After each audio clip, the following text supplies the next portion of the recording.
Hello student, welcome back to my YouTube channel Arihant lecturer. Guys, आज की इस video में हम बात करने वाले क्लास 10 मैथ का बिल्कुल वायरल पेपर।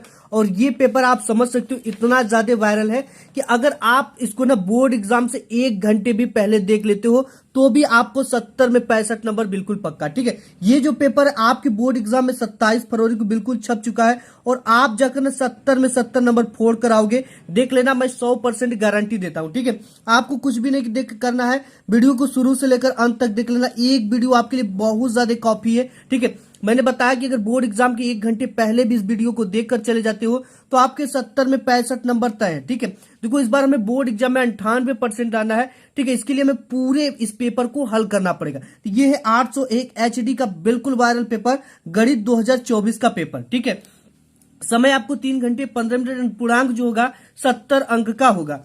ये कुछ निर्देश दे दिए गए, सिंपली आप इसे पढ़ लेना। इसको पढ़ के मैं आपका टाइम वेस्ट नहीं करूंगा। सबसे पहले मेन मुद्दे पे आ जाता हूं। यहाँ पे देखा खंड अ जिसमें बहुविकल्पी टाइप के प्रश्न है। ठीक है, एक चीज ध्यान दे देना कि इसका आंसर आपको OMR शीट पे भरना है और इसके लिए बोर्ड आपको 1 घंटे का समय देगी और एक क्वेश्चन को हल करने के लिए 3 मिनट से ज्यादा मत देना। ठीक है, 3 मिनट एक क्वेश्चन को सॉल्व करने के लिए आपको दिया जाएगा। ऐसी सिचुएशन में आपको क्या करना है कि कोई ऐसे क्वेश्चन ना हो जिसमें 3 मिनट से ज्यादा लगा दोगे तो आप इसी में रह जाओगे और आगे के सब्जेक्टिव क्वेश्चन आपके छूट जाएंगे। देखो पूरी पेपर सॉल्यूशन के साथ है। ठीक है, तो पहला जो क्वेश्चन है यहाँ पे देखा कि द्विघात समीकरण 3x² - 6x + 4 = 0 का विविधकर होगा। विविधकर मतलब हमसे डी पूछ रखा है। ठीक है, ये कैसे निकालना है, आइए इसको आंसर शीट पे देखेंगे तभी हम सब कुछ समझ पाएंगे। तो सबसे पहले हम इस क्वेश्चन को आंसर शीट पे लिखते 3x² - 6x + 4। ठीक है, यहाँ पे द्विघात समीकरण को हमने पहले नंबर पे लिख दिया। अब इसको हमसे क्या पूछ रखा है, इसका हमें विविधकर क्या होगा। विविधकर मतलब कि डी की वैल्यू पूछ रखा है, यानी डी बराबर क्वेश्चन मार्क। तो यहाँ पे इसकी जो ये समीकरण दिया है इसका हम कंपेयर यानी तुलना x² + bx + c = 0 से करने पर। ठीक है, तो यहाँ पर हम देखेंगे a के जगह पे 3 मिल रहा है एंड b के जगह पे -6 मिल रहा है एंड c की जगह पे 4 मिल रहा है। ठीक है, x तो लगा ही है और इसमें भी x लगा है और c की जगह पे 4 मिल रहा है। ठीक है, तो यहाँ पे हम लिख देंगे कि a बराबर 3 एंड b बराबर आपका -6 एंड c बराबर आपका 4। ठीक है, c बराबर 4। अब देखिए यहाँ पे हमको क्या पूछ रखा है, विविधकर। विविधकर का जो फार्मूला होता है d बराबर b² - 4ac, ये फार्मूला होता है।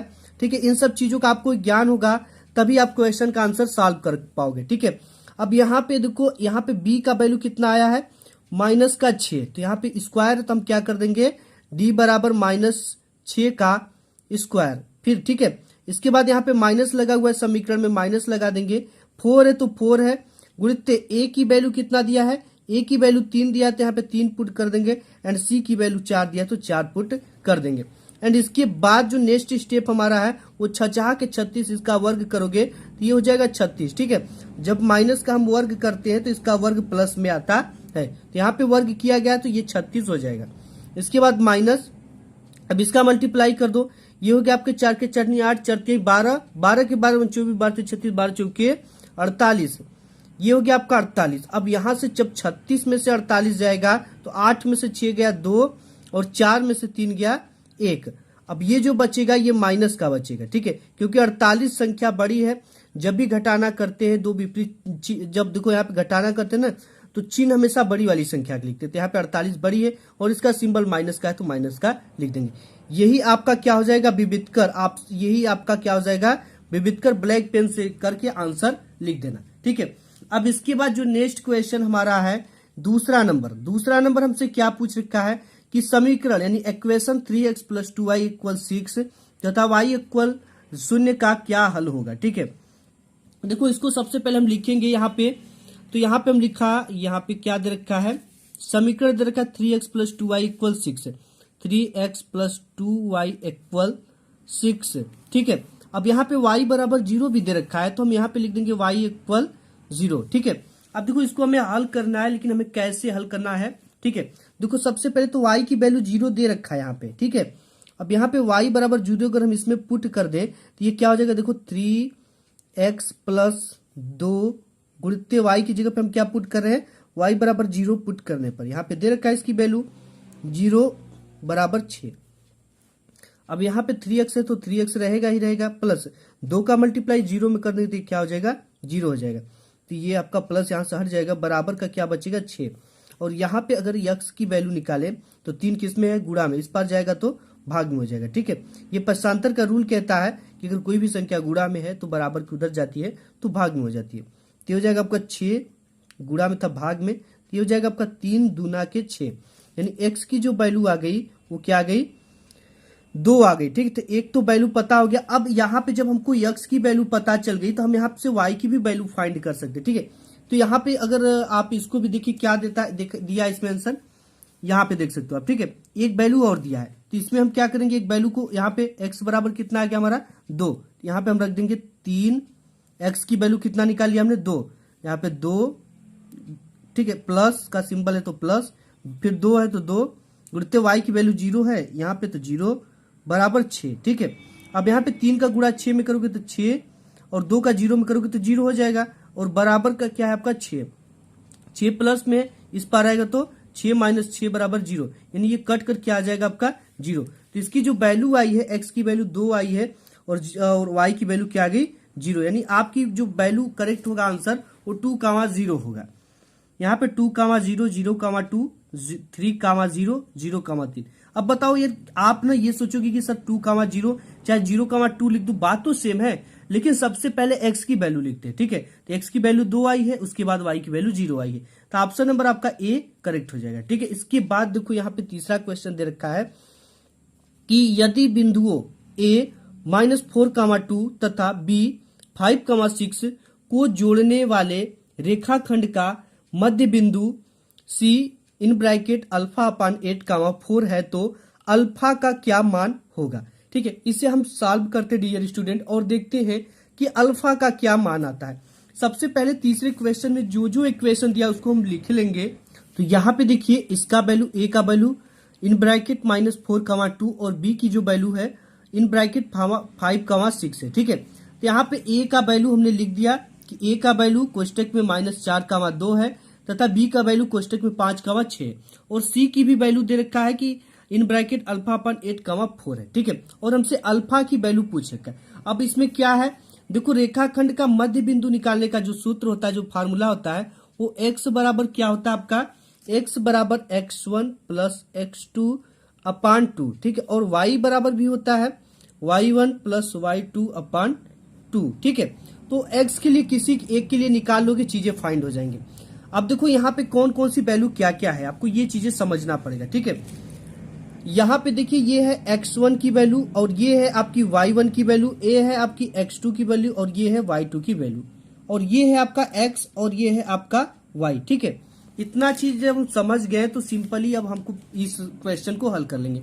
अब देखो यहाँ पे x की वैल्यू क्या है, अल्फा अपान 8, तो इसको रख देंगे अल्फा अपान 8 बराबर x1 की वैल्यू क्या है, -4 है, -4 प्लस लगा देंगे, इसके बाद x2 की वैल्यू क्या है 5 है। ठीक है, तो यहाँ पे 5 रख दिया, अपान में क्या है 2 है तो 2 आप रख दो। ठीक है, अब देखो यहाँ पे हम 2 का मल्टीप्लाई अल्फा में कर देंगे तो हो जाएगा 2 अल्फा, इसका मल्टीप्लाई इसमें हम जब करेंगे तो ये हो जाएगा 8 चौके 32, तो ये हो जाएगा -32 प्लस यहाँ 5 8 40 हो गया, तो आपको 40 इस तरह से लिखना है। अब यहाँ से आपका हो जाएगा 2 अल्फा इक्वल, ठीक है 2 अल्फा इक्वल, अब यहाँ से 40 में से जब आपका ये 32 जाएगा तो कितना बचेगा, 8 बचेगा, तो ये माइनस का 8 बचेगा। अब यहाँ से हो जाएगा आपका ये गुणा में 2 उस पर जाएगा तो भाग में, अल्फा इक्वल -8 अपान 2, यानी 2 चौके 8 माइनस का 4 अल्फा की वैल्यू आ रही है। ठीक है, तो यहाँ पे देखते हैं कि क्या वैल्यू दे रखा है इसमें। देखो -8 दे रखा है, 4 दे रखा है, माइनस का 4 दे रखा है और 2 दे रखा है। ठीक है, तो यहाँ पे मेरा क्या आया है, -4 आया है, तो ऑप्शन नंबर आपका सी करेक्ट हो जाएगा। चौथा नंबर क्वेश्चन है कि यदि त्रिभुज एबीसी में AB बराबर 6√3 सेमी, AC बराबर 12 सेमी तथा BC बराबर 6 सेमी हो तो B यानी कोण B का मान क्या होगा। देखो इसको सिंपल है, आपको प्रूफ करना है। ठीक है, कैसे करना है, देखो यहाँ पे चौथे क्वेश्चन को हमने लिख दिया, जो जो वैल्यू दिया है, देखो AB बराबर 6√3 दिया है 6√3, और इसके बाद AC बराबर 12 सेमी दे रखा है, एंड BC बराबर 6 सेमी दे रखा है। ठीक है, देखो इसके लिए सबसे पहले हमसे क्या पूछ रखा है, यदि त्रिभुज ABC में, तो एक त्रिभुज हमें बनाना पड़ेगा और उसका नाम क्या रखना पड़ेगा, ABC। ठीक है, आप इस तरह से भी समकोण त्रिभुज भी बना सकते हो।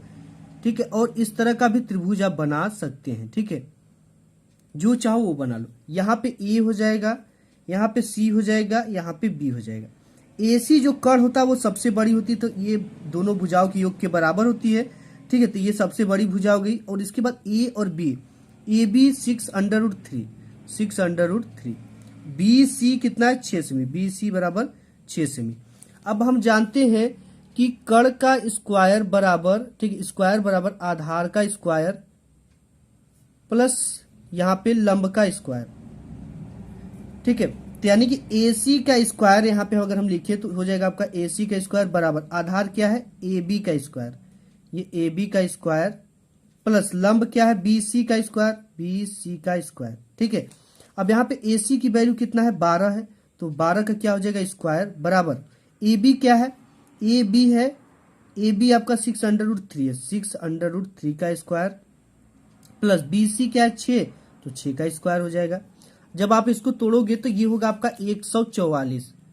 क्या होगा ये, 12 बार हम 144, और इसको तोड़ोगे छछा के 36, और यहाँ पे √3 का वर्ग 3 हो जाता है, 3 प्लस ये हो जाएगा आपका छछा के 36। अब यहाँ पे हम क्या करेंगे, ये हो जाएगा आपका 144 बराबर 6 के 6 12, 6 के 18 के 8, हाथ में लगा 1, 3 3 के 9, 1 10, 108 प्लस 36 को जोड़ दो आप। जब 108 में हम 36 को जोड़ेंगे तो यहाँ पे 6 और 8 हो जाएगा 14, 14 के 4, हाथ में लगा 1, 3 और 0 को जोड़ेंगे तो 3, हाथ में एक जो हासिल था उसको जोड़ देंगे 4, और यहाँ पे 1 है तो 1 जोड़ देंगे, 144, यानी कि 144 बराबर 144। ठीक है, तो यहाँ पे अगर ये सब दोनों बराबर है, ठीक है, ये जो आपका ये कर्ण है ये इन दोनों भुजाओं के बराबर है, तो ये जो कोण B होगा इसमें क्या होगा, कोण B समकोण होगा।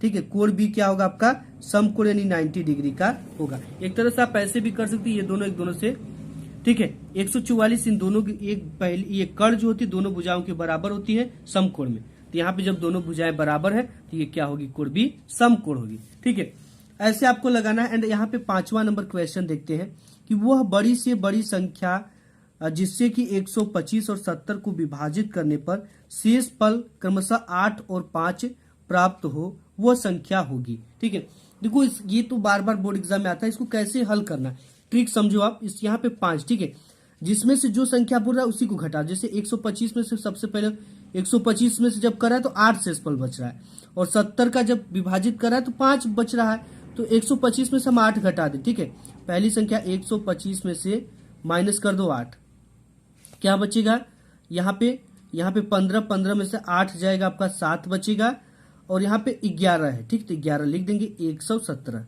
ये हो गया आपका। इसके बाद यहाँ पे देखो एक तो क्या है, 75 है। ठीक है, 75 तो ये हो जाएगा 75, और इसमें से जब कर रहा है तो कितना शेषफल बच रहा है, 5 -5। ठीक है, ये इजी मेथड है। तो आपका 70 या सॉरी 70 है यहाँ पे, 75 नहीं, 70 में से 5 जाएगा, 65 बचेगा। ठीक है, अब 65 का आप अगर HCF करोगे यानी लसा करोगे, ठीक है, गुणनखंड करोगे, गुणनखंड करेंगे तो यहाँ पे हो जाएगा आपका 13 × 5 बराबर 13 × 5 = 65 होगा। और 170 का करेंगे हम, तो 170 का हम कैसे करेंगे, ठीक है, तो इसके लिए हम इस तरह से भी कर सकते हैं, ये आपका 13, ठीक है, 13 × 9, तो 13 9 के 9 18 9 3 27 के साथ, और 9 1 9 9 2 11 117। इन दोनों में आपका मेल क्या खा रहा है, 13 इसमें भी है, 13 इसमें भी है, यानी दोनों संख्याओं को जब हम 13 से विभाजित करेंगे तो आपका जो शेष फल है 8 बचेगा, और इसको विभाजित करेंगे तो 5 बचेगा। विभाजित भी करके आप देख सकते हैं, 125 को विभाजित करो 13 से, ठीक है, तो यहाँ पे आपका कितने बार में जाएगा, 13 × 5 = 65, यहाँ पे 13 9 117 हो गया। ठीक है, 9 बार में तो जाएगा ही जाएगा, यहाँ पे 117 लिख देंगे।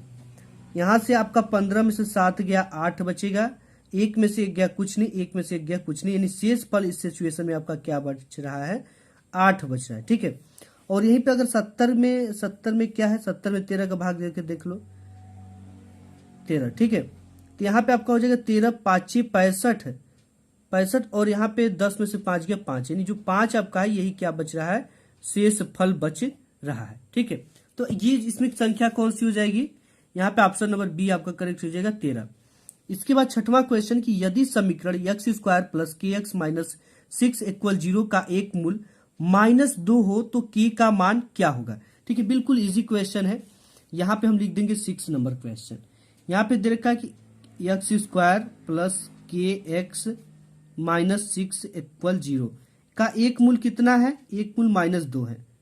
ठीक है, एक मूल दे रखा -2। तो यहाँ पे देखो के का वैल्यू पूछ रखा है और इसमें मूल कितने दो ही है, एक एक्स और एक के है। तो ये जो वैल्यू दिया गया है ये एक्स की वैल्यू दी गई है। ठीक है, यहाँ पे एक्स की जगह पे क्या रख देंगे, -2 का स्क्वायर प्लस के, और एक्स की जगह पे क्या रखेंगे -2 और यहाँ पे -6 इक्वल 0। ठीक है, अब देखो यहाँ पे 2 दूना के 4 और माइनस का वर्ग हुआ तो ये प्लस हो जाएगा, प्लस अब यहाँ पे आपका -2 के। ठीक है, ये हो जाएगा आपका, ये सिंबल हो जाएगा -2 के -6 इक्वल 0। ठीक है, अब यहाँ पे ये होगा कि -6 और +4 जब भी जुड़ेंगे तो ये -2 हो जाएगा, -2 और ये -2 के बराबर 0। ठीक है, अगर 2 के को हम उधर भेज दें, इधर माइनस में उस पर जाएगा बराबर के, तो प्लस में हो जाएगा, -2 इक्वल 2 के। ठीक है, अब यहाँ पे देखिए 2 जो है ये गुणा में इस पर आएगा तो भाग में हो जाएगा, के बराबर आपका हो जाएगा, ये -2 अपनी जगह पे है और 2 इधर आया तो 2 कट कर आ जाएगा कितना, के बराबर -1। ठीक है, देखते हैं समीकरण में क्या दे रखा है। यहाँ पे देखिए के बराबर -1, ऑप्शन नंबर सी करेक्ट हो जाएगा। नेक्स्ट देख लेते हैं। नेक्स्ट आपका यहाँ पे 7 नंबर क्वेश्चन है कि यदि समचतुर्भुज के विकर्णों की लंबाइयां 12 सेमी तथा 16 सेमी है तो इस समचतुर्भुज की भुजा की लंबाई क्या होगी। ठीक है, देखो इसके लिए हमें सबसे पहले एक विकर्ण बनाना पड़ेगा। विकर्ण कैसे हम बनाएंगे, इस तरह से विकर्ण होता है, इस तरह से। ठीक है, यहाँ पे आप विकर्ण बना लो एंड यहाँ पे देखा कि विकर्ण की जो आपकी लंबाइयां हैं, विकर्णों की लंबाइयां, वो एक का 12 सेमी और एक का 16 सेमी। इसका हो जाएगा 12 सेमी जो थोड़ा सा छोटा है, और ये जो सबसे लंबी है इसका हो जाएगा 16 सेमी। ठीक है, और यहाँ पे इसका केंद्र जो है वो हो जाएगा O। ठीक है, जब ये पूरी इसकी लेंथ यहाँ से लेकर यहाँ तक 16 सेमी है तो इसकी जो आधा होगी तो वो कितना हो जाएगी, 8 सेमी, और इसका भी 8 सेमी। ठीक है, जब यहाँ से लेकर यहाँ तक पूरी कितनी 16 सेमी है, और तो इसका आधा जो होगा इधर का 8 हो जाएगा और इधर का भी कितना हो जाएगा, 8 हो जाएगा, और इसकी पूरी यहाँ से यहाँ तक की लेंथ जो है ये 12 सेमी दे रखा है। कितना दे रखा है, 12 सेमी। ठीक है, तो इसका आधा भी 6 हो जाएगा इतना यहाँ तक, और इसका भी 6 हो जाएगा। अब हमको देखो इसमें क्या पूछ रखा है, तो इस समचतुर्भुज की भुजा की लंबाई क्या होगी। ठीक है, इन सब भुजाओं की लंबाई हमसे पूछ रखा है, यानी कि जो भुजा इसमें क्या है, जैसे देखो इसका नाम दिया जाए तो यहाँ पे हम ए दे देंगे, यहाँ पे बी दे देंगे, और यहाँ पे सी दे देंगे, यहाँ पे डी दे देंगे। तो हमसे एक भुजा की मान पूछेगी, यहाँ से लेकर आप यहाँ तक की बता दो। ठीक है, या यहाँ से लेकर यहाँ तक एक भुजा का किसी भी नाम बता दो। तो हम यहाँ पे ए बी का निकाल लेंगे तो हमको पता चल जाएगा कि बाकी भुजा जो है वो कितना है। तो यहाँ पे हम जानते हैं कि समकोण का जो सूत्र होता है, ठीक है, पाइथागोरस प्रमेय, ए बी बराबर एक भुजा का स्क्वायर बराबर। ठीक है, तो ए बी का स्क्वायर हो जाएगा बराबर ए ओ का स्क्वायर, ए ओ का स्क्वायर पाइथागोरस प्रमेय है, फिर ओ बी का स्क्वायर, ओ और बी का स्क्वायर। ठीक है, इतना चीजें सिंपल हमको पता है। अब देखो यहाँ पे ए बी का वैल्यू पता नहीं हमें। ठीक है, तो ए बी का स्क्वायर ऐसे ही रहने दो। ए ओ की वैल्यू कितना, ए ओ की वैल्यू 8 सेमी है। ठीक है, 8 सेमी का स्क्वायर प्लस ओ बी की वैल्यू कितना, ओ और बी की वैल्यू 6 सेमी है, यहाँ पे 6 सेमी रख देंगे। ठीक है, अब यहाँ पे हो जाएगा आपका ए बी का स्क्वायर बराबर ये 8 अट्ठे हो जाएगा आपका 64 प्लस 6 के 36, इन दोनों को ऐड करोगे तो आ जाएगा 100। ठीक है, 6 4 आप जोड़ दोगे तो 10, फिर यहाँ पे 4 6 3 9 9 1 10। ठीक है, अब यहाँ पे ए बी का स्क्वायर है, अब यहाँ पर 100 का स्क्वायर, तो इसको भी हम स्क्वायर करेंगे। ए बी का स्क्वायर बराबर ये 10 का स्क्वायर हो जाएगा। ठीक है, क्योंकि 10 में 100। ठीक है, तो यहाँ पे 2 से 2 कट जाएगा और ए बी बराबर आपका क्या आ जाएगा, 10 सेमी, ये आ जाएगा। ठीक है, तो आपके जो विकर्ण की भुजा ए बी निकल गई वो कितनी निकल गई, 10 सेमी निकल गई। ठीक है, तो ये तो हो गया आपका 7वां क्वेश्चन। देखते हैं कि आंसर क्या दे रखा है। यहाँ पे है बी नंबर पे 10 सेमी। इसके बाद यहाँ पे 8वां नंबर क्वेश्चन कहता है कि यदि sign theta equal cos theta, यहाँ पे 0 डिग्री इज ग्रेटर, ये is less than theta is less than 90 degree, तो थीटा का मान क्या होगा। यहाँ पे हमसे थीटा की वैल्यू पूछ सकता है। ठीक है, सिंपल इसको कैसे हल करना ये चीजें आप देख लो। यहाँ पे 8वें नंबर पे लिख देंगे जो क्वेश्चन है यहाँ पे। ठीक है, तो 8वां नंबर आपका क्वेश्चन कि sine theta equal cos theta, sine theta equal cos theta, इसको कैसे हल करना है। ठीक है, हम जानते हैं कि अगर हम जानते हैं कि साइन थीटा एक और कास थीटा है इस पर, ठीक है, तो अगर इसको इस पर लाएंगे तो ये अगर इसके गुणित क्या होगा 1 होगा, तो इसको इस पर लाएंगे तो ये क्या हो जाएगा कोस थीटा हो जाएगा। या तो आप इस तरह से कर सकते हो, जैसे यहाँ पे sign theta equal cos theta, दोनों पक्षों में कास थीटा से भाग देने पे, यहाँ पर भी कॉस थीटा से भाग दे दो और यहाँ पर भी कॉस थीटा से भाग दे देंगे। ये कॉस थीटा से कॉस थीटा कट जाएगा और ये sine theta upon cos theta क्या बन जाएगा टेन थीटा। ठीक, हम जानते हैं यहाँ पे बगल में दिखाना जो भी चीजें लिखेंगे कि हमने लिखा साइन थीटा अपान cos theta equal tan theta. ठीक है, ये चीज आपको साइड में दिखाना पड़ेगा, टेन थीटा इक्वल यहाँ पे आ जाएगा 1। ठीक है, जो भी संख्या काटते 1 आता है। अब यहाँ पे जो 1 होती है ना, ये कितने डिग्री का वैल्यू होती है, टेन थीटा इक्वल 10 45 अंश का। 10 से 10 क्या हो गया कट गया और थीटा बराबर आपका क्या आ गया 45 डिग्री। ठीक है, तो यही चीज हमको निकालना था। तो देखो क्या आया है आंसर यहाँ पे बी, जो थीटा का मान क्या होगा, थीटा का मान 45 डिग्री। ऑप्शन नंबर बी आपका करेक्ट हो गया। इसके बाद 9वां नंबर क्वेश्चन है कि संख्या 144 की अभाज्य गुणनखंडों की घातों का योगफल क्या होगा। सबसे पहले तो अभाज्य संख्या किसे कहते हैं। ठीक है, देखो यहाँ पे हम 144 का क्या करेंगे गुणनखंड करेंगे, सबसे इंपॉर्टेंट चीज है गुणनखंड। ठीक है, यहाँ पे देखो गुणनखंड है, जैसे कि कितने नंबर पे है, ये 9वें नंबर पे है 144। 144 का हम गुणा कैसे करेंगे कि हमारा कितना आ जाए, इसको हमें तोड़ना है। ठीक है, तो हम लिखेंगे 2 गुणित्ते 2 गुणित्ते 2 गुणित्ते 2, 4 बार लिखे तो ये आपका हो जाएगा 2 दूना के 4, 4 दूना के 8, 8 दूना के 16, 16 के 16 16 32, 16 तिहाई 48 और 48 तिहाई कितना हो जाएगा आपका 3 8 24 और 3 दूना के 6 7 8। ठीक है, देख लो 48 तिहाई यहाँ पे 8 3 24, 3 चौके 12, 12 2 14, 144 आ गया। 2 पर कितना घात है उसको ऊपर लिख देंगे, 2 का कितना है 1 2 3 और 1 4, 2 4 तो 4 ठो लिख देंगे। गुणित्ते 3 का ठो है 2 ठो, 1 2, 3 पे लिख देंगे 2। ठीक है, इन दोनों की घातों को हम क्या कर देंगे जोड़ देंगे। अभाज्य संख्या है तो 4 और प्लस 2 को ऐड कर देंगे तो आपका 6 आंसर आ जाएगा। ठीक है, इनकी घातों को 4 और 2 को देखते हैं क्या है आंसर, ये 5 होगा कि 4 होगा कि 6 होगा कि 3 होगा। ठीक है, तो आपका क्या होगा 6 आंसर करेक्ट हो जाएगा। इसके बाद 10वां नंबर क्वेश्चन इजी कि बिंदु -3,5 की वाई अक्ष से दूरी होगी। ठीक है, देखो जो वाई अक्ष पे होता है तो ये वैल्यू आपकी वाई अक्ष की होगी और ये जो वैल्यू है एक्स अक्ष की होगी। ठीक है, वाई अक्ष से दूरी क्या होगी -3। यहाँ पे आपका ऑप्शन नंबर यही करेक्ट हो जाएगा। ठीक है, ये एक्स हो गया और ये वाई हो गया, तो इसकी वैल्यू क्या हो गई -3। ठीक है, ये एक्स हो गया और ये वाई हो गया, वाई से दूरी पूछेगा तो -3 आपका करेक्ट हो जाएगा। इसके बाद यहाँ पे 11 नंबर क्वेश्चन की साइन 15 अंश कास 75 अंश की क्या वैल्यू होगी। ठीक है, इसको आप इस तरह से हल कर सकते हो, जैसे यहाँ पे लिख सकते हो साइन 15 अंश अपान यहाँ पे हो जाएगा आपका कास। ठीक है, कास यहाँ पे 90 डिग्री -15 डिग्री। ठीक है, तो ये आपका क्या बन जाएगा साइन 15 अंश अपान साइन 15 अंश, ये कट जाएगा बराबर कितना आ जाएगा 1। तो यहाँ पे आपका पहला ही ऑप्शन करेक्ट हो गया 1। इसके बाद 12 नंबर पे क्वेश्चन है कि निम्नलिखित सारणी का माध्य ज्ञात कीजिए। ठीक है, देखो माध्य कैसे निकालेंगे, इसके लिए हम पहले इस क्वेश्चन को अपने आंसर शीट पे लिख लेते हैं। तो देखिए यहाँ पे जो चीजें दिया था क्वेश्चन, हम क्वेश्चन को लिख लिया। सबसे पहले तो वर्ग अंतराल लिख दिया 0 से 10, 10 से 20, 20 से 30, 30 से 40, 40 से 50, ये देख सकते हो। ठीक है, 0 से 10, 10 से 20, 30 से 40, 20 से 30, 30 से 40, 40 से 50। इसके बाद बारंबारता दिया, बारंबारता हमने पूरा लिख दिया। ठीक है, यहाँ पे 5 6 5 6 5 3 1। ठीक है, यहाँ पे लिख दिया। अब हमको मध्यमान निकालना है। ठीक है, मध्यमान कैसे निकालते, इन दोनों संख्याओं को ऐड करके 2 से भाग आप दे दो।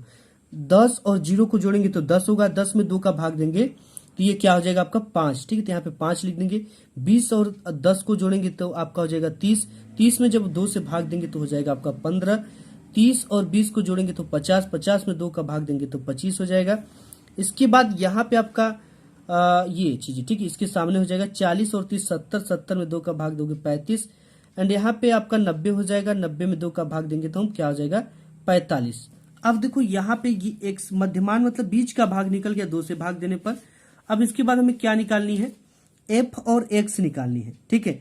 ये कैसे निकलेगा, देखो ये जो बारंबारता होता है इसको हम एक्स से दिखाते हैं और ये मध्यमान को हम इसको हम एफ से दिखाते हैं, ठीक है। ये एफ हो गया और ये आपका एक्स हो गया, ठीक है। ये मध्यमान जो हो गया एक्स हो गया। अब देखो इसमें हम क्या करेंगे, आपको इन एफ और एक्स का मल्टीप्लाई करेंगे तो 5 का 5 में करेंगे तो 25 आ जाएगा। 15 छके 90 हो जाएगा। 25 पंचे 125 हो जाएगा। और यहाँ पे है 35 तिहाई 105, सॉरी 3 पचे 15 के 5 और यहाँ पे हो गया 3 3 9 1 10 यानी 105 करेक्ट है। 45 से कम 45। अब देखो यहां से क्या क्या की वैल्यू निकलने वाली। सबसे पहले तो यहां से हम निकालेंगे सिग्मा एफ की वैल्यू। सिग्मा एफ की वैल्यू को क्या करना है, इस तरह से सभी संख्याओं को जोड़ देना है। देखो यहाँ पे अगर हम 6 और 5 को जोड़ेंगे तो 11। 11 में 3 जोड़ेंगे तो 14 और यहाँ पे 1 जोड़ेंगे तो 15 और यहाँ पे 1 जोड़ेंगे तो 20 हो जाएगा, ठीक है। आप जोड़ लो सिंपली। 5 और 6 5 11, 11 और 5 16, 16 3 आपका 19, 19 से 20। तो सिग्मा एफ की वैल्यू कितना आ गई 20, ठीक, जिसे एन भी कहते हैं। अब यहां से हमें निकालना सिग्मा एफ और एक्स की वैल्यू। एफ एक्स की वैल्यू क्या है, इसको सिंपली जोड़ना है। 5 5 10, 5 तिहाई के 15, 5 चौके 20 के 0 हाथ में लगा 2, ठीक है। इसके बाद 4 और 2 4 2 6, 6 और 9 15, 15 2 17, 17 18 19, ठीक है, 2 हाथ में। इसके बाद 1 2 2 और हाथ में का 1 3, 390 सिग्मा एफ एक्स की वैल्यू आ गई। हमसे माध्य पूछ रखा है तो हम जानते हैं कि समांतर माध्य इक्वल, समांतर माध्य को एक्स बार से दिखाते हैं। सिग्मा एफ, ठीक है, इसमें सिग्मा एफ एक्स आपका होता है अपान सिग्मा एफ, ठीक है। सभी की वैल्यू को रख देंगे। एफ एक्स की वैल्यू 390 है और सिग्मा एफ की वैल्यू कितना 20 है। अब 20 का इसमें एक जीरो से तो एक जीरो कट ही गया और ये इसका भाग देंगे तो जैसे 2 का दे दो आपका 39 में भाग। 2 एक कम 2, 3 में से 2 गया 1 और यहाँ पे 9 उतर गया तो 2 9 18, फिर आपका 1 उतरा, फिर पॉइंट लगा, ठीक है। फिर 2 पंचे 10 यानी 19.5 आपका समांतर माध्य एक्स बार की वैल्यू आएगी। देखते हैं पेपर में क्या दे रखा है। यहाँ पे 21 दे रखा है, 20.5 दे रखा है, 20 दे रखा है, 19.5। ये आपका आंसर करेक्ट हो जाएगा। इसके बाद 13 नंबर क्वेश्चन बोल रखा है कि यदि 3 cot थीटा इक्वल 4 है तो कोसेक थीटा का मान क्या होगा। यानी 3 cot थीटा बराबर 4 है तो कोसेक थीटा का वैल्यू क्या होगा। तो यहाँ पे हम 13 नंबर पे क्वेश्चन डाल देंगे। क्वेश्चन जो है उसको लिख लेंगे सबसे पहले तो cot थीटा इक्वल 4, ठीक है। तो किसकी वैल्यू पूछ रखा है, यहां से हमसे पूछ रखा है कोसेक थीटा बराबर क्वेश्चन मार्क। ये चीजें हमसे पूछ रखा है, ठीक है। अब देखो इसको हम कैसे हल करेंगे कि हमारा जो आंसर वो करेक्ट आ जाए। हम जानते हैं कि कोसेक थीटा बराबर होता है, कोसेक थीटा बराबर होता है अंडर रूट, ठीक है, 1 प्लस काट स्क्वायर थीटा, काट स्क्वायर थीटा। अब देखो यहाँ पे हम क्या क्या रखेंगे, कोसेक थीटा की तो वैल्यू निकालना ही निकालना है। इसके बाद यहाँ पे under root 1 plus cot theta की वैल्यू कितना है, देखो यहाँ से निकाल भी लेंगे। यहाँ पे हमने थोड़ा सा शार्ट कर दिया। यहाँ से जब आप निकालोगे ना, जैसे यहाँ पे 3 कॉट थीटा बराबर 4 है, ठीक है। तो यहाँ से काट थीटा की अगर हम वैल्यू निकाल लें, काट थीटा बराबर 4/3, ठीक है। ये 3 गुणा में है, इस पर आया तो भाग में हो जाएगा। तो काट थीटा की वैल्यू कितना होगी 4/3। यहाँ पे कॉट थीटा का स्क्वायर है तो काट थीटा की जगह पे वैल्यू कितना 4/3 का स्क्वायर हो जाएगा इस तरह से, ठीक है।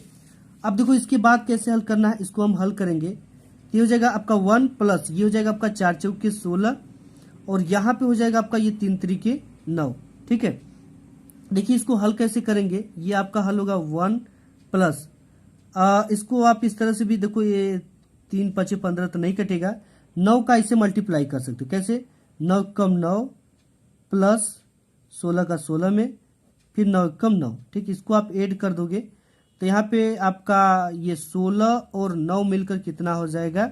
4 20 5 25। ठीक है, 25 बटे के 9। अब इसका वर्ग जब हम 25 बटे वर्ग का करेंगे तो 25 का जो वर्ग होता है वो कितना हो जाता है? 5 हो जाता है। ठीक है, आप इस तरह से भी लिख सकते हो 25 का स्क्वायर एंड 3 का स्क्वायर। ये स्क्वायर से ये अंडर रूट हट जाता है तो ये हो जाएगा आपका 5 बटे के 3। क्या हो जाएगा आपका? 5 बटे के 3 कोसेक थीटा की वैल्यू। किसकी वैल्यू? कोसेक थीटा की वैल्यू 5 बटे के 3। इस तरह से हो जाएगा। ठीक, देखते हैं क्या दे रखा है।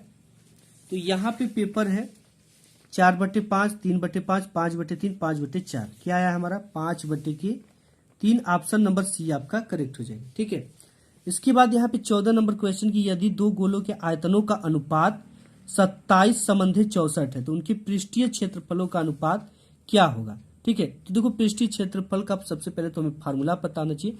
इसको हम लिख लेते हैं, आंसर शीट पे देखते हैं। यहाँ पे ये जो चीजें दे रखा है, दो गोले के आयतनों का दे रखा है। ठीक है, उनके पृष्ठीय क्षेत्रफलों का अनुपात होगा। तो हम यहाँ पे सबसे पहले लिखेंगे कि पहले गोले का पृष्ठीय क्षेत्रफल। ठीक है, क्या लिखेंगे? पहले गोले का पृष्ठीय क्षेत्रफल। ठीक है, पृष्ठीय क्षेत्रफल की जो आपका सूत्र होता है वो क्या होता है? 4 पाई आर का स्क्वायर। तो यहाँ पहले के लिए तो R1 लिख देंगे और दूसरे यहाँ पे क्यों लिख देंगे? दूसरे गोले का पृष्ठीय क्षेत्रफल। ठीक है, ये पूरी चीज हो गई। 4 पाई R2 का स्क्वायर। 4 पाई से 4 पाई कट गया और यहाँ पे ये दे रखा है, देखो ये चीजें अनुपात दो का। पहला R1 की वैल्यू 27 है और R2 की वैल्यू 64 है। तो यहाँ पे हम रख देंगे, ये हमारे पास क्या बचा? R1 का स्क्वायर अपान में R2 का स्क्वायर। ठीक है, R1 की वैल्यू कितना है यहाँ पे? ये R1 की वैल्यू आपका यहाँ पे 27 है और R2 की 64 है। तो यहाँ पे हो जाएगा 27 का स्क्वायर अपान 64 का स्क्वायर। ठीक है, ये दोनों स्क्वायर का आप इसको ऐसे भी लिख सकते हो, 27 अपान 64 का होल स्क्वायर। ठीक है, ऐसे लिख सकते हैं। अगर इसको हम छोटा करें तो यहाँ पे ये हो जाएगा 3 से काटे तो 3 9 27 और इसको 4 से काटे तो ये 16 चौके 64। ये आपका क्या बन गया? 9 बटे के 16 का स्क्वायर। ठीक है, इसको हमने छोटा कर दिया, इसको 3 से काटा, इसको 4 से। अब इसको हमने लिख दिया 9 बटे 16। सॉरी, यहाँ पे ये 9 से कटा है तो 3 9 27 होगा। ठीक है, सॉरी 9 3 के 27, 9 से इसको काट दो, छोटा कर दो और इसको हम जब छोटा करेंगे तो 4 से छोटा कर दिया तो ये आपका इस तरह से हो जाएगा। ठीक है, ये 3 का हो जाएगा और ये 16 हो जाएगा। तो ये हो जाएगा आपका 3 3 के 9 बटे के और इसको 4 से हम काटेंगे। ठीक है, 16 चौके 64, 4 बार में कट जाएगा। तो ये आपका हो जाएगा, यहाँ पे 4 हो जाएगा और यहाँ पे 3 हो जाएगा। ठीक है, थोड़ा समझ लेना आप इस तरह से। इसको हमने किससे काटा? 9 3 के 27 3 बार में और इसको 16 चौके 64 4 बार में। 3 बट्टे के 4 का स्क्वायर। ठीक है, स्क्वायर तो स्क्वायर लगा है। 3 का वर्ग करेंगे तो 3 3 के 9 और 4 का करेंगे तो 16। तो ये हो जाएगा आपका 9:16 का अनुपात आपको मिलेगा आयतनों में। ठीक है, तो यहाँ पे देखते क्या आंसर दिया है। 9 संबंध 16, 16 संबंध 9, 3 संबंध 4, 4 संबंध 3। ठीक है, हमारा क्या आया है? 9 संबंध 16, यानी ऑप्शन नंबर ए ही आपका करेक्ट हो जाएगा। इसके बाद यहाँ पे 15 नंबर क्वेश्चन है कि यदि कुछ प्रेक्षणों के बहुलक तथा माध्य, बहुलक दे दिया 45 और माध्य 27 है तो माध्यिका क्या होगी, ये हमको ज्ञात करना है। सबसे पहले तो यहाँ पे आप 14 नंबर यहाँ पे लिख देंगे। इसका जो सूत्र होता है वो बहुलक बराबर क्या होता है? बहुलक बराबर 3 माध्यिका माइनस 2 माध्य। ठीक है, 2 माध्य। अब यहाँ पे बहुलक का क्या दे रखा है? यहाँ पे देखो बहुलक का वैल्यू 45 दे रखा है। तो यहाँ पे हम क्या पुट कर देंगे? 45 बराबर 3 है तो 3 गुणित माध्यिका क्या दे रखा है? इसमें माध्यिका हमसे पूछ ही रखा है। ठीक है, तो माध्यिका कुछ नहीं तो यहाँ पे लिख देंगे माध्यिका माइनस 2 गुणित माध्य दे रखा है इसमें। बहुलक 45 तथा माध्य 27 है, 27 यानी 27। ठीक है, इसको हल करेंगे। ये आपका 45 हो गया बराबर 3 इंटू माध्यिका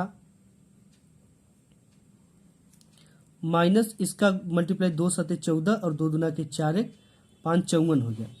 अब यहाँ पे आपका ये 54 प्लस में इस पर आएगा तो सॉरी इधर माइनस में इस पर आएगा तो प्लस में हो जाएगा 45 प्लस 54 इक्वल 3 इंटू माध्यिका। ठीक है, अब देखो इसको जोड़ दो आप 5 4 9, इसके वहां पे हमने 5 और 4 को जोड़ा 9 और यहाँ पे 5 4 को जोड़ेंगे 9, यानी ये 99 आ गया और यहाँ पे 3 इंटू माध्यिका। ठीक है, तो ये हो गया। अब यहाँ पे देखो जो माध्यिका 3 है ये गुणा में इस पर आएगा तो भाग में हो जाएगा, तो ये आपका हो जाएगा माध्यिका इक्वल 99/3। 3 से 3 को ले लेंगे तो एक बार में 3 त्रिके 9, सॉरी 3 बार में कटेगा, फिर 3 त्रिके 9, यानी आएगा क्या 33 माध्यिका आएगा। देखते हैं क्या दे रखा है 34 33 32 40, तो आपका 33 वाला करेक्ट हो जाएगा। 16 नंबर क्वेश्चन है कि समीकरण x² माइनस 2x प्लस 1 का 1 बराबर 0 के मूल होंगे। ठीक, इसका मूल क्या होंगे इसको सिंपली हम सॉल्व करेंगे तो हमें समझ में आ जाएगा। आइए लिख लेते हैं 16 नंबर का जो इक्वेशन था। ठीक है, x² माइनस 2x प्लस 1, यहाँ पे हमने लिख लिया x² माइनस 2x प्लस 1। ठीक है, अब देखो आपको करना क्या है, इसका हमें मूल निकालना। सबसे पहले हमको ये करना होता है कि इस जो लास्ट वाला पद है इसका आपको गुणा या भाग या जो भी करना है। ठीक है, गुणा ऐसा करना है कि जोड़ने या घटाने पर मध्य पद के बराबर है।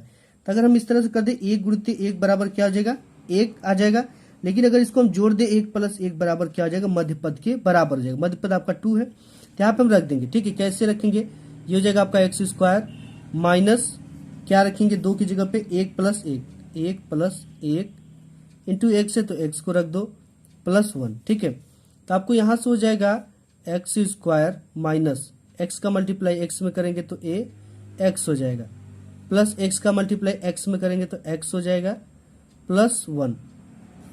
अब यहाँ पे हो जाएगा आपका x दोनों में है, x को कॉमन ले लेंगे तो यहाँ पे बचेगा x यहाँ पे माइनस का 1। ठीक है, और सॉरी यहाँ पे जो होगा ना ये माइनस हो जाएगा, क्योंकि जब भी कोष्टक के बाहर माइनस का सिंबल होता है तो अंदर का चिन्ह बदल जाता है। अगर प्लस है तो माइनस हो जाएगा, माइनस है तो प्लस हो जाएगा। ठीक है, तो यहाँ पे हम माइनस लगा देंगे, मिस्टेक हो गया।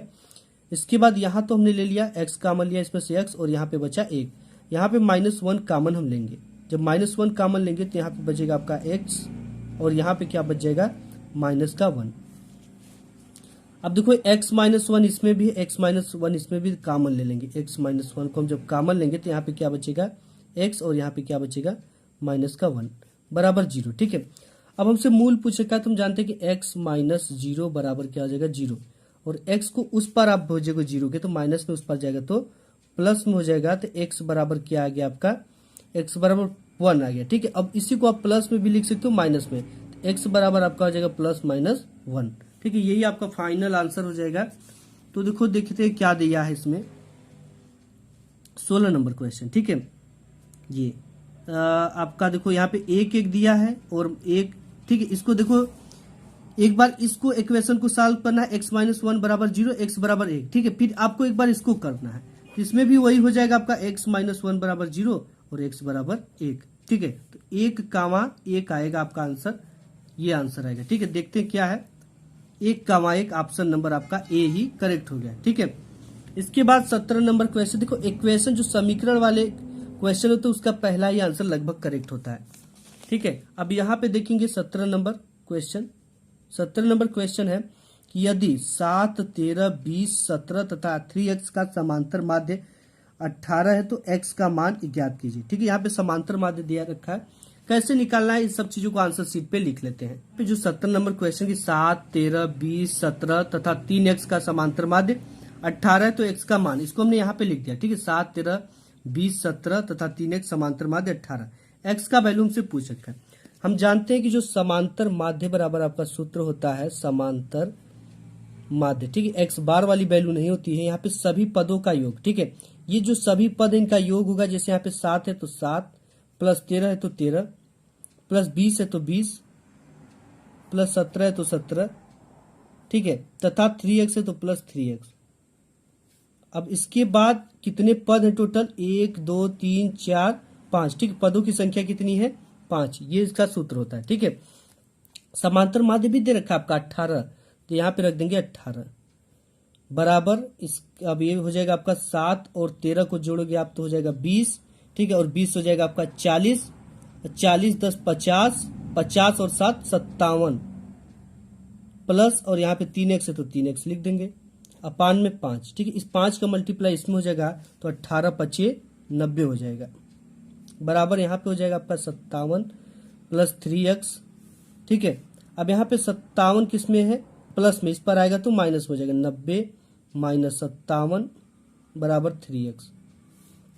अब यहाँ से 10 में से 7 गया 3, और यहाँ से 10 में से 7 गया 3, और यहाँ पे 8 बचा, 8 में से 5 गया 3 बराबर 3x, ठीक है। और यहाँ से x की वैल्यू निकालेंगे तो गुणा में, इस पर आएगा तो भाग में, x बराबर 3/3 अपान 3 बराबर 11, ठीक है। तो x बराबर कितना आ गया 11। यही हमसे पूछ रखा है समांतर माध्य x की वैल्यू। तो यहाँ पे देखते हैं x की वैल्यू क्या आया हुआ है, ये 20 की 15 की 11 की 9, तो ये ऑप्शन सी करेक्ट हो जाए। इसके बाद आपका ये 18 नंबर क्वेश्चन है कि समीकरण 3/x माइनस 2x बराबर 2x का हल क्या होगा, ठीक है। तो इस समीकरण को हम आंसर शीट पे लिख लेते हैं। तो यहाँ पे हमने 18 नंबर को लिख लिया, ठीक है। अब इसको मैं हल कैसे करना, देखो यहाँ पे सबसे पहले 3x, अब इस ये प्लस में इस पर आएगा तो माइनस में हो जाएगा, माइनस 2/x। अब देखो ये प्लस में उस पर जाएगा बराबर के तो प्लस हो जाएगा, ठीक है, माइनस में उस पर गया तो प्लस में। इसको हल करना है, ये देखो हर जब सेम होती है ना तो ये जिस कंडीशन में होता है वो कंडीशन लिख देते हैं। तो यहाँ पे 3 माइनस 2 हो जाएगा और इसको x लिखेंगे, ठीक है, इक्वल 2x। x का मल्टीप्लाई इसमें हो जाएगा तो ये हो जाएगा 2x स्क्वायर बराबर 3 माइनस 2, 3 माइनस 2, ठीक है। 3 में से 2 गया, आपका क्या बचा, 1 बचा, तो ये हो जाएगा आपका 2x स्क्वायर इक्वल 1। इसके बाद ये 2 किसमें गुणा में, इस पर जाएगा तो भाग में हो जाएगा x, तो यहाँ पे ये हो जाएगा x स्क्वायर, ये 2 गुणा में इस पर जाएगा तो भाग में हो जाएगा, 1/2 हो जाएगा, ठीक है। ये x स्क्वायर है, x स्क्वायर से ये क्या होगा, अंडर रूट में हो जाएगा, x बराबर हो जाएगा आपका अंडर रूट 1/2, ठीक है। देखो यहाँ पे अंडर रूट 1 की वैल्यू क्या होती है, प्लस माइनस 1 होती है, ये तो हो जाएगा आपका 1, और यहाँ पे अंडर रूट 2 है तो इसको हम किस में लिखेंगे, अंडर रूट 2 में, ठीक है। तो इसका वैल्यू जो मान आएगा x का 1/√2 आएगा, तो ये प्लस माइनस में आएगा, ठीक है, ये प्लस और एक बार माइनस में आता है, तो आपका ये ऑप्शन नंबर ए करेक्ट हो जाएगा, ठीक है। 19 नंबर क्वेश्चन दे रखा है कि यदि 2 समरूप त्रिभुजों की भुजाएं 4 संबंधित 7 के अनुपात में है तो इन त्रिभुजों के क्षेत्रफलों का अनुपात क्या होगा। देखो इसको कैसे निकालना, ये आंसर शीट पे देख लेते हैं। यहाँ पे देखिए इसको जो दो समरूप त्रिभुज की बात कर रहा है, ठीक है। तो यहाँ पे सबसे पहले क्वेश्चन हमने लिख लिया, और 2 समरूप त्रिभुज इस तरह से बना लो, ठीक है। इसका नाम आप दे सकते हो ए बी सी, ठीक है। और एक त्रिभुज और बना सकते हो इस तरह से, जिसका नाम आप डी ई और पी दे सकते हो, ठीक है। यहाँ पे इसका अनुपात हमसे क्षेत्रफलों का अनुपात पूछ रखा है, तो हम जानते हैं कि जो त्रिभुज एबीसी का क्षेत्रफल सबसे पहले लेंगे, एबीसी का क्षेत्रफल, ठीक है, यानी पहले त्रिभुज का क्षेत्रफल अपान डी ई पी क्षेत्रफल का, त्रिभुज का क्षेत्रफल डी ई पी, तो ये हो जाएगा डी ई पी त्रिभुज का क्षेत्रफल, ठीक है। अब देखो क्षेत्रफल यहाँ पे बी सी लिख लेंगे, बी सी का स्क्वायर क्षेत्रफल बराबर इसका डीपी का स्क्वायर। अब यहाँ पे बीसी और डीसी का जो क्षेत्रफल है वो 4 संबंधी 7 के अनुपात में दे रखा है, तो इसका लिख देंगे 4 का स्क्वायर और इसका लिख देंगे 7 का स्क्वायर क्षेत्रफल है। ये हो जाएगा आपका 4 चौके 16 और ये हो जाएगा आपका 7 सते 49, ठीक है। तो इसका जो क्षेत्रफल का अनुपात आएगा ये 16:49 आ जाएगा, 16 संबंधे 49 यही आंसर होगा। देखते हैं क्या है, 16 संबंधे 49 ऑप्शन नंबर बी करेक्ट हो जाएगा। इसके बाद यहाँ पे है 20 की यदि एक वृत्त का क्षेत्रफल तथा परिमाप संख्या रूप से समान हो तो उस वृत्त की त्रिज्या कितनी होगी, ठीक है। देखो वृत्त का जो क्षेत्रफल होता है यहाँ पे हम लिखेंगे 20 नंबर पे, ठीक है, कि वृत्त का क्षेत्रफल बराबर वृत्त का परिमाप, वृत्त का परिमाप। देखो वृत्त का क्षेत्रफल का सूत्र होता है पाई आर का स्क्वायर, पाई आर ठीक है, का स्क्वायर, और यहाँ पे वृत्त का जो परिमाप होता है वो 2 पाई आर, ये 2 पाई आर होता है। ठीक है, क्या होता है 2 पाई आर होता है। यहाँ पे जो वृत्त का क्षेत्रफल होता है पाई आर का स्क्वायर, और वृत्त का जो परिमाप होता है वो 2 पाई आर होता है। देखो एक पाई से एक पाई कट गया, ठीक है, और एक आर से एक आर कट गया, और यहाँ पे एक आर बचा हुआ है। तो आर बराबर आपका जो त्रिज्या आ जाएगी वो 2 मात्रक आ जाएगी। ठीक है, तो ये आपका करेक्ट आंसर हो जाएगा, बिल्कुल सिंपल था। तो यहाँ पे है पाई मात्रक, 4 मात्रक, 7 मात्रक, 2 मात्रक। ऑप्शन नंबर डी आपका करेक्ट हो जाएगा। अब यहां से हमको शुरू होता है खंड ब, जिसमें आपको 50 मार्क्स लाना है। ठीक है, यहां से आपको डिस्क्रिप्टिव टाइप के क्वेश्चन मिलते हैं। देखो इसको कैसे हल करना है बोर्ड एग्जाम में। ठीक, सबसे इंपॉर्टेंट चीज है इसे हल कैसे करना है। सबसे पहले है खंड, देखो सभी खंड कीजिए पहला। यहाँ पे पहला क्वेश्चन है कि सिद्ध कीजिए कि √2 एक परिमेय संख्या नहीं है। इसको हमें सिद्ध करना, कैसे सिद्ध करेंगे आइए आंसर शीट पे देख लेते हैं। तो देखिए यहाँ पे इसको हम लिख लेते हैं √2 एक परिमेय संख्या नहीं है। ठीक है, तो यहाँ पे पहले नंबर पे है कि √2 एक परिमेय संख्या नहीं है। तो मान लेंगे सबसे पहले कि मान लेते हैं कि √2 एक क्या है, एक परिमेय संख्या है। ठीक है, अब इसको जो चीजें दिया रहेगा उसका उल्टा मान लेंगे। परिमेय संख्या नहीं है तो मान लेंगे ये परिमेय संख्या है। तो परिमेय संख्या जो होती है वो P/Q के रूप में होती है, जहां पे Q = 0 होता है, यानी Q की जगह पे आप 0 नहीं रख सकते हो। तो यहां से हो जाएगा √2 = P/Q। ठीक है, तो यहां पे हम कर देंगे दोनों पक्षों का वर्ग, दोनों पक्षों का वर्ग करने पर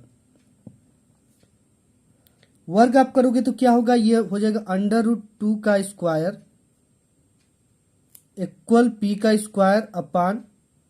का स्क्वायर। ठीक है, अब यहां पे आपका क्या हो जाएगा, ये है √2 का स्क्वायर। ठीक है, और यहां पे है Q का स्क्वायर, एक Q को इसके साथ लिख लेंगे, तो यहां पे बचेगा आपका P/Q। तो यहाँ पे आपका ये 2 हो जाएगा। ठीक है, √2 का स्क्वायर जो होगा तो वो 2 हो जाएगा 2, और ये हो जाएगा आपका Q, और ये हो जाएगा P/Q। ठीक है, देखो इसमें अगर उभयनिष्ठ गुणनखंड की बात करें तो एक के अलावा इसमें और कोई P का स्क्वायर, देखो यहाँ पे लिखेंगे P/Q में एक के अलावा, ठीक है, एक संख्या के अलावा कोई उभयनिष्ठ नहीं। ठीक है, इतना आप समझ लेना, लिख लेना, उभयनिष्ठ संख्या नहीं है। अर्थात हमारी जो P/Q है ये एक भिन्न है। ये क्या है, एक भिन्न है। यहाँ पे लिखेंगे, इसमें लिखना पड़ता है, थोड़ा सा याद करना पड़ेगा आपको। P/Q एक क्या है, एक भिन्न संख्या है। और यहाँ पे ये 2Q क्या है, एक पूर्णांक है। 2Q एक पूर्णांक है, इस तरह से। ठीक है, तो देखो कभी भी एक भिन्न, ठीक है, भिन्न बराबर पूर्णांक नहीं हो सकता, भिन्न बराबर पूर्णांक नहीं हो सकता। अर्थात ये क्या है, विरोधाभास है, यानी हमारी मान्यता क्या है, गलत है। विरोधाभास से हमारी मान्यता गलत है, अर्थात √2 क्या है, एक अपरिमेय संख्या। ठीक है, यहाँ पे क्या कुछ लिखा है, √2 एक परिमेय संख्या नहीं है। ठीक है, ये एक अपरिमेय संख्या, तो ये हमसे सिद्ध हो गया। इसी चीज को आपको थोड़ा सा तैयार करना है। नेक्स्ट देख लेते हैं। नेक्स्ट क्वेश्चन आपका ख नंबर दे रखा है कि त्रिभुज PQR में आपका यहाँ पे ये कोण Q = 90 अंश, यदि tan P = 1 के √3 हो तो sin P cos P sin R का मान ज्ञात कीजिए। देखो कैसे ज्ञात करना है इसको। तो गाइस आपने अगर इस वीडियो को अभी तक लाइक नहीं किया तो एक लाइक जरूर कर देना, इससे हम लोग को एक मोटिवेट मिलता है। ठीक है, तो यहाँ पे देखो एक त्रिभुज की बात कर रहा है। ठीक है, त्रिभुज PQR, सबसे पहले हम एक त्रिभुज बनाएंगे इस तरह का, और इसका नेम क्या रखेंगे, P, और यहाँ पे Q और इसका R। ठीक है, जहां पे Q 90 डिग्री पे है, यानी Q आपका यहाँ पे होगा, और यहाँ पे ये क्या है, 90 डिग्री पे। ठीक है, P और यहाँ पे R रख दो। ठीक है, इस तरह से ये हो गया। और यहाँ पे tan P = 1 के √3 है, दे रखा है tan P = 1 के √3। तो गाइस यहाँ पर हम जानते हैं कि tan P = 1 के √2 लाल बटे के कक्का। ठीक है, ये हम सूत्र जानते हैं। यहाँ tan बराबर क्या होता है, लंब बटे आधार। लंब इसमें क्या है, ये लंब हो गया। ठीक है, इस तरह का त्रिभुज जो है ये थोड़ा सा गलत, इस तरह का त्रिभुज आपको बनाना, ये इस तरह का। ठीक है, ये समकोण त्रिभुज, यहाँ पे आपका Q है, और यहाँ पे R है, और यहाँ पे P है। तो यहाँ पे 1/√3 मतलब कि लंब हो गया। लंब कितना है? 1 है। और ये a मतलब आधार है, आधार √3 दे रखा है। तो जब ये दोनों चीजें दे रखा है तो हम इसको तो निकाल सकते हैं ना। ये हो जाएगा आपका PR का स्क्वायर, यानी कि कर्ण बराबर ये हो जाएगा RQ का स्क्वायर, लंब का स्क्वायर, प्लस PQ यानी आधार का स्क्वायर। PR की वैल्यू नहीं दे रखा है तो इसी को रहने देंगे इसी तरह से। RQ की वैल्यू कितना है? 1 है तो 1 को लिख देंगे, प्लस PQ की वैल्यू √3 है तो √3 को लिख देंगे। इसके बाद यहाँ पे PR का स्क्वायर है इस तरह से, ये हो जाएगा आपका 1 का स्क्वायर 1 हो जाएगा और √3 का स्क्वायर 3 हो जाएगा। आपका PR का स्क्वायर इक्वल हो जाएगा 4, 3 1 4। यहाँ से अगर इसका हम वर्ग करेंगे दोनों का तो ये हो जाएगा PR का स्क्वायर और ये हो जाएगा 2 का स्क्वायर। 2 स्क्वायर से स्क्वायर कट गया। PR की वैल्यू आपकी कितना आ गई? 2। ठीक है, तो यहाँ पे P और R की वैल्यू कितनी आ गई? 2 रख देंगे। इतना तो हमने निकाल लिया, लेकिन एक वैल्यू हमसे पूछ रखा है इसमें ये कि साइन P cos R और cos P sin R का मान ज्ञात कीजिए। तो यहाँ पे लिख देंगे ये P cos R, ठीक है, सॉरी ये इस तरह से sine P cos R plus cos P sin R, ठीक है, ये दिया था। देख लेते हैं, sign P cos R cos P sin R, cos P sin R, ठीक है। अब यहाँ पे साइन P बराबर हम क्या जानते हैं? देखो साइन बराबर इस लाल बट्टे कक्के वाले से ही ले लो, सॉरी लाल है और यहाँ पे कक्का है, तो साइन बराबर यहाँ पे लंब बटे के कर्ण होगा। ठीक है, लंब क्या है? 1 और कर्ण क्या है? 2। तो हो जाएगा लंब बटे के कर्ण 1/2। गुणा में तो गुणा कर देंगे। कास P की वैल्यू की यहाँ पे P की जगह पे भी 1/2 ही रख देंगे। ठीक है, कास P की वैल्यू, क्योंकि यहाँ पे R यहाँ पे दे रखा है। ठीक है, ये भी 1/2 हो जाएगा। प्लस में कास P बराबर क्या होता है? आधार बटे कर्ण। आधार क्या है? √3 है और कर्ण क्या है? 2 है। यहाँ पे √3 और बटे के 2। अब इसका मल्टीप्लाई कर देंगे तो 1/4 हो जाएगा, प्लस √3/2 हो जाएगा। ठीक है, √3/2 ये हो गया। अब देखो इसको हम कैसे हल करेंगे। इसको हल करने के लिए आपका 2 का मल्टीप्लाई इधर करना पड़ेगा, 2 4 का इधर 4 √3 बटे 4 दूना के 8 है। ठीक है, तो इसमें से आप क्या बाहर ले सकते हो? 2 ले सकते हो कॉमन, तो ये हो जाएगा 1 + 2 √3/8। ठीक है, तो इसको काट देंगे तो 2 चौके 8 कट जाएगा, ये कट गया। अब यहाँ पे आपका बचा क्या? 1 + 2 √3/4। ठीक है, देखो यहाँ पे एक चीज मिस्टेक हो रहा है, ये चीज है। ठीक है, कास P साइन R का भी वैल्यू रखेंगे, R यहाँ पे दे रखा है। ठीक है, इसका भी वैल्यू √3/2 हो जाएगा, 3/2। ठीक है, अब देखो इसको इस तरह से आप हल कर लेना। 1 का 1 में 1 और 2 का 2 में 4 और यहाँ पे प्लस √3 का √3 में 3 और इसका हो जाएगा 2 दूना के 4। ठीक है, 4 दोनों में तो 4 को हम क्या लेंगे? लसर, और यहाँ पे 1 + 3 हो जाएगा। ठीक है, और ये हो जाएगा 3 1 4 और प्लस 4 है, ये 4 से 4 कट गया, आ गया 1। ठीक है, ये आपका आंसर आएगा। इसके बाद नेक्स्ट आपका क्वेश्चन है ग नंबर कि द्विघात समीकरण 4x² + 3x + 5 के मूल्य ज्ञात कीजिए। हमें मूल्य ज्ञात करना, कैसे ज्ञात करना आइए आंसर शीट पे देख लेते हैं। देखिए यहाँ पे इसका मूल हम सिंपली इस गुणनखंड विधि से भी निकाल देते हैं, लेकिन 5 चौके 20 का ऐसा गुणा करेंगे कि जोड़ने घटाने मध्य पद के बराबर आना चाहिए, तो ऐसा आ नहीं रहा। ठीक है, तो यहाँ पे हम इसका कैसे लिखेंगे? देखो ग नंबर पे समीकरण 4x² + 3x + 5 = 0। ठीक है, तो इसको हम इस सूत्र से कंपेयर कर देंगे। ax² + bx + c = 0। ठीक है, a की जगह पे 4 मिल गया, b की जगह पे 3 मिल गया और c की जगह पे 5 मिल गया। a = 4, b = 3 और c = 5। ठीक है, अब इसको हम जानते हैं कि इसका जो फार्मूला होता है वो होता है आपका -b + -√। इसको कौन सा फार्मूला कहते हैं आपको कमेंट बॉक्स में कमेंट करके बताना है। इस फार्मूले का क्या नाम है आपको कमेंट बॉक्स में कमेंट करना है। ठीक है, तो सिंपल इतना मैंने रख दिया। आप सभी की वैल्यू को आपको रख लेना है, एक बार प्लस में रख लेंगे, एक बार माइनस में रख लेंगे। ठीक है, इस 3 का b की वैल्यू कितना है? 3 है, तो यहाँ पे माइनस है तो -3 + -√1 ए का स्क्वायर मतलब ए की जगह पे 4 है तो 4 का स्क्वायर हो जाएगा, माइनस बी की जगह पे क्या है 3, 3 का स्क्वायर हो जाएगा, बट्टे के 2, ए की वैल्यू क्या है 4 है तो रख देंगे 4। ठीक है, इसको सॉल्व कर लेंगे आप सिंपली। इसके बाद एक बार इसको प्लस में रखेंगे, एक बार माइनस में रख देंगे, वही आपका आंसर हो जाएगा। ठीक है, इसके बाद यहाँ पे घ नंबर दे रखा है कि बिंदु ए 2, -2 और बी 3, 7 को जोड़ने वाला रेखाखंड की लंबाई ज्ञात कीजिए। ठीक है, सबसे पहले इस समीकरण को ही हम लिख लेते, बिंदु जो दिया रखा है। देखिए इसमें जो बिंदु दे रखा था उसको हमने लिख लिया। अब यहाँ पे रेखाखंड की लंबाई हमसे पूछ रखा है, यानी कि अगर इसको एग्जाम्पल से समझे तो ये इस तरह से कह रहा है कि ये एक बिंदु ए है, ठीक है, और एक बिंदु बी है और इसका एक मध्य बिंदु ओ है, और यहाँ पे इसकी जो वैल्यू है ये 2, -2 है, और इसकी जो वैल्यू है 3, 7। इसकी हमें वैल्यू को निकालना है। ए बी का मध्य बिंदु निकालने का जो फार्मूला होता है, ए बी बराबर √x2 - x1 का whole square plus y2 - y1 का होल स्क्वायर। ठीक है, ये हो गया आपका x1, ये हो गया y1, ये हो गया आपका x2 और ये हो गया y2। अब इसको क्या करेंगे, ए बी बराबर √x2 की जगह पे क्या 3 है तो 3 रख दो, माइनस x1 की जगह पे क्या है 2 है तो 2 रख देंगे का होल स्क्वायर, प्लस y2 की जगह पे क्या है 7 है तो 7 रख दिया, माइनस y2 की जगह पे 7 है तो 7 रखा, और माइनस y1 की जगह पे -2 है तो ये प्लस का 2 हो जाएगा।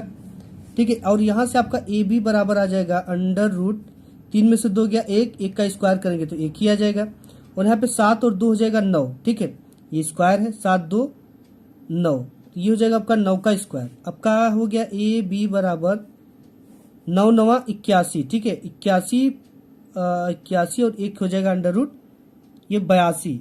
ए बी की जो वैल्यू आ गई आपकी वो √ कितनी आ जाएगी 82। ठीक है, यही आपका ऑप्शन करेक्ट हो जाएगा। अरे सॉरी, ऑप्शन नहीं होगा, आंसर होगा। ठीक है, इसके बाद यहाँ पे अंग नंबर दे रखा है कि यदि व्यास 1 सेमी वाली 8 सेमी लंबी तांबे की छड़ को पिघलाकर एक समान मोटाई वाली 18 सेमी लंबी एक छड़ के रूप में पुनः ढाला जाता है तो छड़ की मोटाई ज्ञात कीजिए। देखो कैसे ज्ञात करना है इसकी मोटाई, तो गाइस हम जानते हैं यहाँ पे देखो व्यास दे रखा है, व्यास जो होती है वो त्रिज्या की दूना होती है। ठीक है, और त्रिज्या उसकी आधी होती है। तो यहाँ पे हम देखो इसकी वृत्त की परिधि जो होता है वो होता है क्या, यहाँ पे अंग नंबर वाले को सॉल्व करेंगे तो यहाँ पे लिखेंगे पाई r का स्क्वायर और यहाँ पे h हो जाएगा, और बराबर दूसरा भी एक है। ठीक है, लंबी एक छड़ को उसी जैसे एक छड़ को फिर पिघलाया जा रहा है, इसका जो आपका परिधि होगा पाई कैपिटल R स्क्वायर और यहाँ पे कैपिटल H हो जाएगा।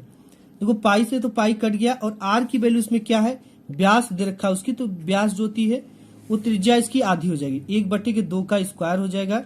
वृत्त इसकी ऊंचाई कितनी है 8 सेमी लंबी है, तो इसकी ऊंचाई 8 सेमी रख देंगे, बराबर R का स्क्वायर नहीं दे रखा है इसका, और इसकी ऊंचाई 18 सेमी लंबी है। ठीक, दूसरे वाली छड़ की, तो यहाँ पे गुणित 18 रख देंगे हम।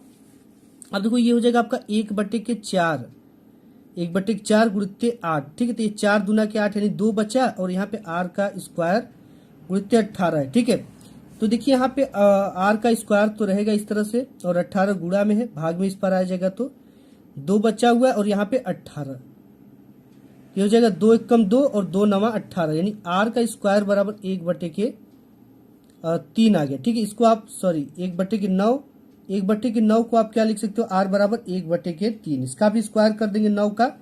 ठीक है, 9 का स्क्वायर कर देंगे तो ये कितना हो जाएगा 3 हो जाएगा, तो ऑप्शन नंबर आपका ये करेक्ट हो जाएगा। इसके बाद यहाँ पे 6 नंबर एक क्वेश्चन है कि निम्नलिखित सारणी का माध्य ज्ञात कीजिए। ठीक है, इसको सबसे पहले हम सारणी को बना लेते हैं, उसके बाद इसका माध्य निकाल लेंगे। तो यहाँ पे देखिए इस सारणी को हमने क्या किया, यहाँ से 10 से 25, 25 से 40, 40 से 55 इसको यहाँ पे हमने बना लिया। ठीक है, और इसके बारंबारता को भी यहाँ पे लिख दिया 2 3 7 6 6 6 6। अब यहाँ पे सबसे पहले हमें मध्यमान निकालना पड़ेगा। मध्यमान निकालने के लिए इन दोनों को जोड़कर 2 से भाग दे देते हैं। ठीक है, तो यहाँ पे 25 और आप 10 को जोड़ोगे, ठीक है, तो ये हो जाएगा 35, और 35 में आप 2 का भाग दोगे तो यह आ जाएगा आपका 17.5। ठीक है, और यहाँ पे आप इसको जोड़ोगे तो ये 40 20 60 5 65, 65 का आधा कितना होगा 32.5 हो जाएगा, यानी 32.5। इसको जोड़ोगे तो ये हो जाएगा आपका 50 और 40। ठीक है, 50 और 40 90 5 95, 95 का आधा हो जाएगा आपका 47.5। इसको जोड़ोगे, ठीक है, तो 70 और 50 125, 125 का जो आधा होगा आपका वो 62.5 हो जाएगा। और यहाँ पे देखो ये ऐसा कभी कभी दे देता बोर्ड एग्जाम में, थोड़ा टफ कर देता, आपका टाइम वेस्ट करता आधा करने में, ठीक है। और इसको जोड़ोगे तो 7 दूना के 14, एक 15, यानी 155। इसका जब आधा आप करोगे तो ये आपका आ जाएगा 77.5, ठीक है, इतना ही आएगा। इसके बाद ये हो जाएगा 185, 185 का 92.5 आएगा, ठीक है, इतना ही आएगा। अब हमें क्या करना है, यहाँ पे f और x निकला, इन दोनों का मल्टीप्लाई इधर कर देना, तो ये हो जाएगा आपका 2 पंचे 10 के 0, और यहाँ पे 2 7 14, एक 15, 2 1 कम 2, 2 1 3, यानी कि ये हो जाएगा आपका 35, ठीक है, यहाँ पे 0 लग जाएगा। इसी तरह से सबका मल्टीप्लाई कर दो, इसका मल्टीप्लाई करोगे आप तो यह आ जाएगा 97.5, और इसका मल्टीप्लाई आप करोगे, ठीक है, आपका समय वेस्ट होगा। 3 7 5 35, और यहाँ पे 7 7 49, 50 51 52, ठीक है, और यहाँ पे 7 चौके 28, यानी कि 332.5 आ जाएगा, ठीक है। इसके बाद इसको आप क्या करोगे, इसमें 6 पंचे 30 के 0, और यहाँ पे 6 दूना के 12 और 2 हो जाएगा, 12 2 14 हो जाएगा, ठीक है, और 6 के 36, 36 1 37 आ जाएगा आपका 300, ठीक है। यहाँ पे 375 होगा कि 6 पंचे 30 के 0 हो गया, और 6 दूना के 12, 12 3 15, ठीक है, यहाँ पे 375 हो जाएगा आपका, ये 375 हो जाएगा। और इसका हो जाएगा 6 पंचे के 30, ये भी गया, और 7 6 के 42, ठीक है, यानी 465 यहाँ पे आ जाएगा आपका 465, और यहाँ पे इसका कर देंगे तो 555 आ जाएगा, ठीक है, ये आप कर लेना मल्टीप्लाई। अब इसके बाद इसको हम जोड़ेंगे, यहाँ पे जोड़ने पर यहाँ इसकी वैल्यू निकलेगी सिग्मा एफ और एक्स की वैल्यू, ठीक है। इसको जब आप सिंपली जोड़ दोगे पूरे को तो ये आ जाएगा 1860, ठीक है, जोड़ लेना आप फोन से अपने, यहाँ फोन से मैंने जोड़ लिया इसको 1860, और इसमें एक एफ की वैल्यू निकाली इसकी, 6 के 6 12 6 3 18, 6 चौके 24, 24 और 4 आपका 28, 28 2 30 निकल गया, ठीक है। तो इसका जो वैल्यू सिग्मा एफ की वैल्यू निकल गई वो कितनी निकल गई, 30 निकल गई। तो हम जानते हैं कि जो समांतर माध्य होता है वो x बार बराबर कितना होता है, सिग्मा एफ एक्स अपान sigma F. Sigma F x की वैल्यू 1860 है और इसकी वैल्यू 30 है। इसको रखकर आप ये कर लेना डिवाइड, तो आपको इसकी वैल्यू निकल कर आ जाएगी, ठीक है। अब इसके बाद ये आपका ये क्वेश्चन एंड हो गया। इसके बाद दूसरा नंबर क्वेश्चन आता है कि निम्नलिखित में से किन्हीं 5 खंडों को हल कीजिए। ये 5 खंड, ठीक है, इसमें से तो क्वेश्चन देख लो, इसका सॉल्यूशन मैं नेक्स्ट पार्ट में आपको बता दूंगा, ठीक है, क्योंकि वीडियो काफी लंबी हो जा रही है। देखो क है कि क्या समीकरण x प्लस 2y माइनस 4 बराबर 0 तथा 2x प्लस 4y माइनस 12 बराबर 0 तो 2 रेल पटरियों को निरूपित करते तो इसे ज्यामितीय विधि से व्यक्त कीजिए, ठीक है। और ख नंबर की एक थैले में 24 गेंदे जिनमें से x लाल 2x सफेद तथा 3x नीली है, एक गेंद यादृच्छिकता निकाली गई, इसकी प्रायिकता है कि यह लाल नहीं है, दूसरा है सफेद है। ग की सिद्ध कीजिए कि बिंदु 3,2 माइनस 2,3 और 2,3 एक समकोण त्रिभुज के शीर्ष है। ग के चित्र में OA into OB equal OC into OD है, तो सिद्ध कीजिए कि यहाँ पे आपका कोण A बराबर कोण C तथा कोण B बराबर कोण D है। अंग है कि भूमि के एक बिंदु से P से एक 10 मीटर ऊंचे भवन के शिखर का उन्नयन कोण 30 अंश है। भवन के शिखर पर एक ध्वज के शिखर का P से उन्नयन कोण 45 है, तो ध्वज दंड की लंबाई तथा बिंदु P से भवन की दूरी ज्ञात कीजिए, ठीक है। यहाँ पे है 6 नंबर की यदि निम्नलिखित आंकड़ों का माध्यक 525 है तो बारंबारताओं का योगफल 100 है, तो x और y के मान ज्ञात कीजिए इसमें से, ठीक है। तीसरा है कि यदि 24 सेमी ऊंचाई तथा 20 सेमी व्यास की लकड़ी के बेलन में उसी आधार और उसी ऊंचाई का एक शंकु काटकर निकाल दिया गया तो शेष ठोस का आयतन एवं संपूर्ण पृष्ठ ज्ञात कीजिए। ये 6 नंबर में, ठीक है। नेक्स्ट यहाँ पे आपका क्वेश्चन आता है ये, अथवा वो नहीं आता तो एक 4 सेमी त्रिज्या वाले वृत्त के त्रिज्यखंड का क्षेत्रफल ज्ञात कीजिए जिसका कोण 30 अंश हो, साथ ही संगत दीर्घ त्रिज्यखंड का भी क्षेत्रफल ज्ञात कीजिए। चौथा कि एक नाव चालक नदी के बहाव के प्रतिकूल 10 किमी दूरी तय करके 50 मिनट में उसी स्थान पर लौट आता है। यदि नदी की चाल 5 किमी पर घंटा है तो स्थिर जल में नाव की चाल ज्ञात कीजिए। अथवा, ठीक, इसको आप या तो हल कर सकते हो, देख लो ये चीजें हैं। तो आज की इस वीडियो में बस इतना ही, मिलूंगा एक नेक्स्ट वीडियो में, तब तक के लिए धन्यवाद।